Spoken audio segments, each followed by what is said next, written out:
Subject కి ఒక teacher ఉంటారు, అన్ని సబ్జెక్టులు నన్ను చదవమంటారు. ఇంత చిన్న బుర్రలో అన్ని ఎలా నింపాలి?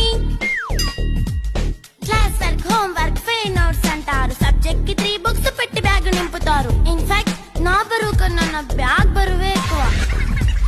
క్వశ్చన్లు, ఆన్సర్లు, సర్ప్రైజ్ టెస్టులు అన్ని దాటుకొని మళ్ళీ స్కూల్ వాన్ ఎక్కేసి అమ్మయ్య ఇక ఇంటికి వచ్చేస్తామనుకుంటే మార్క్స్ తక్కువ వస్తే చెయ్యాలి అసైన్మెంట్. రిపోర్ట్ కార్డ్ చూపిస్తే ఇంట్లో ఉన్న పనిష్మెంట్. హోమ్ వర్క్ చేయమంటూ మమ్మీ చంపుతుంటుంది. ట్యూషన్ టైం అయిందని డాడీ తరుముతుంటాడు. డాన్స్ క్లాస్ కి వెళ్ళమని తాతయ్య తిడతాడు. స్నాక్స్ తిని వెళ్ళమని నాన్నమ్మ ఆపుతుంది. ఇక అన్నీ అయిపోయాక కాసేపు టీవీ చూద్దామంటే మమ్మీ ఎంట్రీ ఇచ్చింది. బెడ్ యొక్క మంది చిన్న నాప్ తీసేలోపు తెల్లారిపోయింది.